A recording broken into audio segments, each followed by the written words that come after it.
has been exactly 1 week and 1 day since Thor Ragnarok, or as I like to call it, Thor Ragnarok, hit theaters. I hope a lot of you went out to go check out the movie. Today I'm going to be talking spoilers about the Thor movie. I wasn't going to, and then I realized that there are some things that are just kind of eating away at me about this movie that I have to talk about, and so I decided to do a spoiler talk video on it. Pesky disclaimers out of the way, this is a spoiler review, so if you have not seen Thor Ragnarok, I would recommend that you walk away, shield your eyes from this video, because I'm going to spoil the shit out of this thing. Alright, now that that's done, let's get into Thor Ragnarok and some of the things that I actually liked about the movie. I really like the way Thor and Loki's dynamic continue to evolve in this movie. I mean, they have always been the odd couple to me. They've always been that funny Shakespearean tragic brother pair. One of them is the righteous hero, one of them is a mischievous bastard, and they really did a good job of playing up the complicated family dynamic between them in this movie, and they did it to more comedic effect, but I think it was funny. Example, we all know that Loki has a history of betraying Thor just when Thor is trying to trust Loki to do the right thing,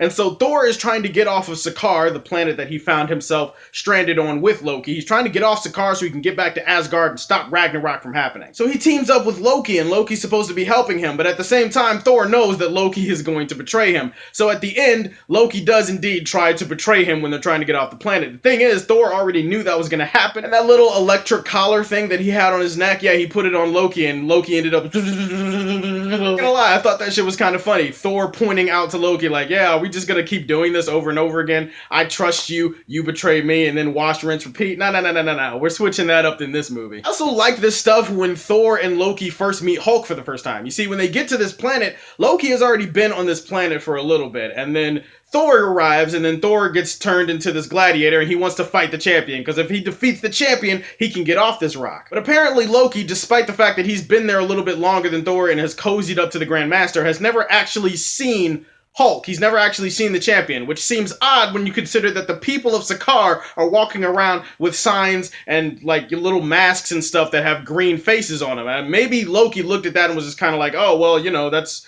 just a random alien from some other corner of the galaxy, but it's hard to imagine the guy who got basically ethered by Hulk in the first Avengers movie wouldn't know that Hulk is the champion. The point is, when they first meet Hulk, it's really funny as shit. I mean, first of all, you got Thor doing his whole, yes, and hey, Loki, look who it is! Loki's reaction to all of this is really funny. He immediately looks at Hulk and he's kind of like, oh, yeah, I gotta get off this planet. Nope, can't be here. Then you've got the really funny moment where Thor, he tries to calm Hulk down by doing the same thing that Black Widow does. Remember in Black Widow in the older Avengers movies, she would like, you know, rub his palm a little bit and then Hulk would get a boner and he would turn back into Bruce Banner. And she would always preface what she's saying by saying, hey, the sun's getting real low, big guy, the sun's getting real low. Well, in this movie, Thor tries to do that to Hulk. It obviously doesn't work, and then Hulk just starts body slamming Thor all over the place. It was pretty funny because Loki immediately got out of his chair. He was like, yes, that's how it feels. Now you know how it feels. And I'm not gonna lie, I was laughing my ass off at this part. Look, the humor was hit or miss for me. It was either a home run or it was 3 strikes and you're out. But when it hit,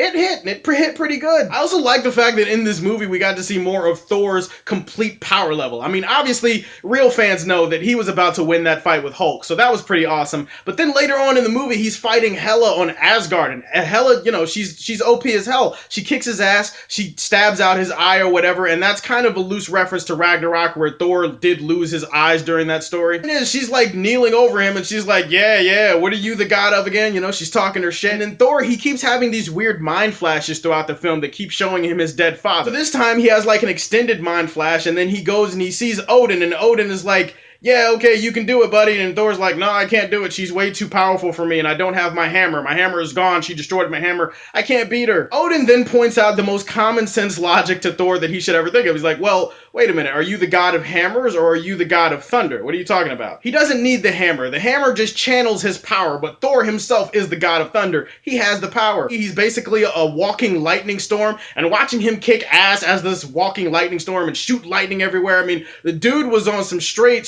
Storm from X-Men OP level shit. It was pretty awesome to see, I'm not gonna lie. Granted, the 80s music song choice that they tried to play while he was kicking ass did kind of take me out of the moment a little bit, but I can't deny that visually that shit looked really awesome. And unfortunately for me, that's really all this movie had to offer me, was really awesome visuals for the most part, really good action, the best action I think I've ever seen in a Thor movie, and a few moments of a few laughs here or there that I thought were really well done.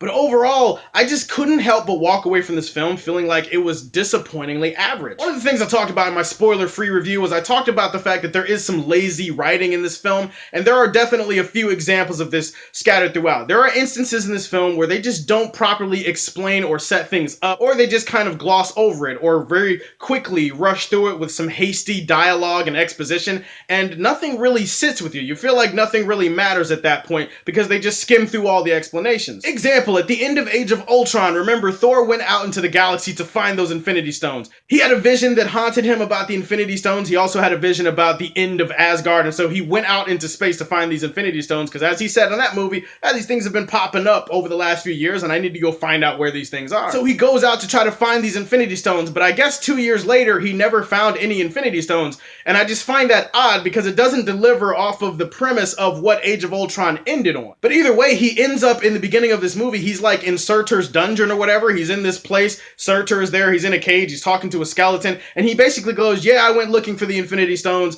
I couldn't find any of them, and then death and destruction, and I ended up here. At that point, I'm just kind of like, wait, what does that mean? How did the search for the Infinity Stones lead you here to Surtur's lair? They never really explain it. It just feels like, well, I just needed to be here for the plot's sake, instead of a reason that actually makes sense. It wouldn't take that long to explain it. It's just one of those little things where I'm like, okay, that's lazy. Looking for Infinity Stones, and then all of a sudden you're here with Surtur, and your only explanation is, well, I went looking for them, and I found death and destruction, and it led me here talking to a skeleton. Shit like that pops up throughout the entire movie. There's also some inconsistencies with Hulk and his character in this movie. The smallest one being that for some reason Thor is perfectly okay with Hulk talking, despite the fact that in the previous films we've never actually seen Hulk talking, and I feel like Thor should be a little bit more taken aback by the fact that Hulk can now speak actual sentences. You could just dismiss this as Thor is a god, he's seen a whole bunch of weird shit, but the fact remains he was teammates with this fucker, so he knows him, and I feel like he should have more of a, oh, holy shit, you can talk kind of reaction. Instead he just kind of like, he just goes with it and it's no big deal. But that's like a small thing. The bigger thing with the Hulk character and how inconsistent he's written is, again, you have to go back to Age of Ultron. That's the last time we saw the Hulk. In Age of Ultron, remember at the end, Hulk flew away in the Quinjet and Black Widow was like, hey baby, come here so I can lay this Black Widow pussy on you, and then he was just kind of like, yeah, fuck you bitch, and he flew off in the Quinjet. Okay, if you remember at the end of that film, didn't Nick Fury go to Black Widow and he's like, yeah, well, the Quinjet we think crash landed over here, we can't track the thing because it's still got the cloak of invisibility on it or whatever, and so we can't track it, but we're pretty sure it crash landed over here. Question is, how do you go from crash landing the Quinjet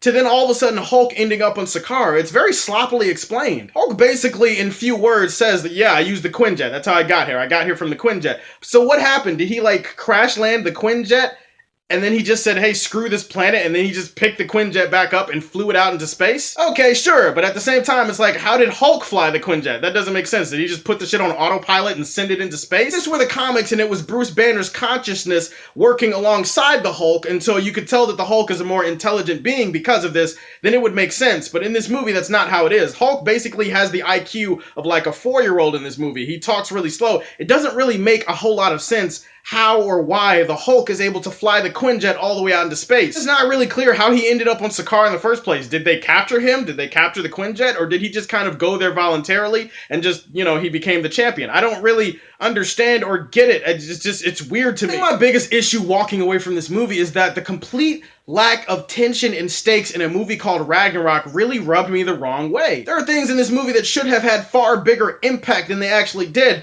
but they didn't. They just felt like a passing fancy, so to speak, and I just can't believe I just used the word passing fancy. I don't talk like that, but hey, passing fancy, yeah, sure. For example, the Warriors 3 are Thor's best friends, right? The Warriors 3 have been big parts of the other two Thor movies. In this movie, they get wiped out really easily by Hela. This could have been really emotional, this could have been really impactful, but instead, the movie just glosses over their deaths like it doesn't mean anything. Thor never once asks anybody about the Warriors 3. He never shows any kind of emotion or any kind of heartbreak over any of the Asgardians that died in this movie, including his best friends who he has fought with from childhood that the other movies told me were important. So at that point, I'm like, why is the movie telling me that their deaths mean nothing? That's what the movie is telling me. Those deaths should have meant something, especially to Thor. You've got Lady Sif. Lady Sif, once again, Thor's childhood best friend and, you know, the girl who has a lot of romantic tension with him. She's one of Asgard's greatest warriors. Where the hell is she in all of this? I did do some research and I found out that the actress actually couldn't do it because of a scheduling conflict,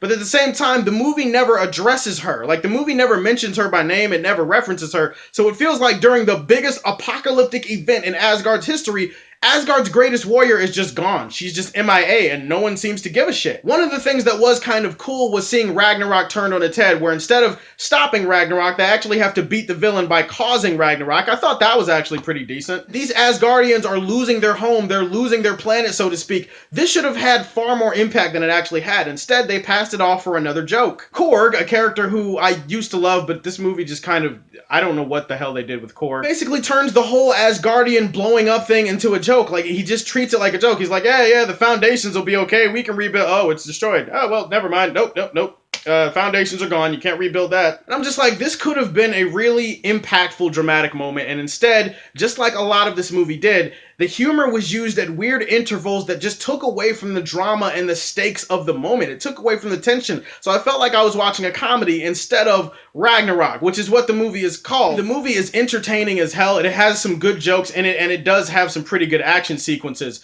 But overall, I just can't see myself watching this movie again. So guys, let me know, did you like Thor Ragnarok? And if you did, what was your favorite part? If you didn't like Thor Ragnarok, what was your least favorite part? Let me know in the comment section down below. Please like and subscribe to the Superfan Show. Stay tuned for my review of Superman Doomsday. I'll have that up on Monday. And if you like what you see, tell me how you feel, and stay tuned to hear more from the Man of Steel. Peace!